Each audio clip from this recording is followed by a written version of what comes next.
शेतकरी मित्रांनो, आपण इथं गव्हावर तणनाशक फवारल्यानंतर आपला गहू जो आहे अशा प्रकारे दबलेला आहे. आणि हा दबलेला गहू जर आपला खराब झाला असेल किंवा त्याची वाढ खुंटली असेल तर आपल्याला कशा प्रकारे नियोजन करायचं, कुठले फवारे द्यायची, कुठलं खत टाकायचं याचं आपल्याला नियोजन वेगळं करावं लागते. तर अशा प्रकारे इथं गव्हावर थोडा जास्त तणनाशकाचा डोस दिल्यामुळं अशा प्रकारे आपल्या गव्हाची वाढ खुंटलेली आहे आणि गहू हा थांबलेली आहे वाढ.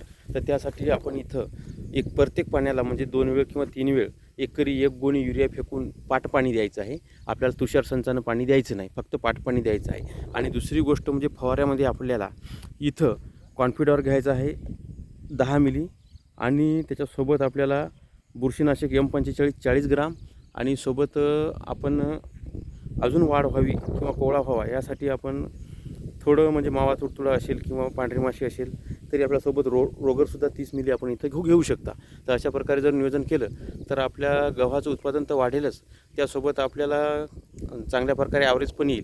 आणि अशा प्रकारे एकदम छोटा किंवा पिवळा पडला असेल गहू किंवा त्याची पानं अशा प्रकारे वाढलेली दिसत असतील तर युरियामुळे त्याची वाढ चांगल्या प्रकारे होईल आणि उत्पादनातसुद्धा वाढ चांगल्या प्रकारे दिसेल आणि उत्पादन वाढेल.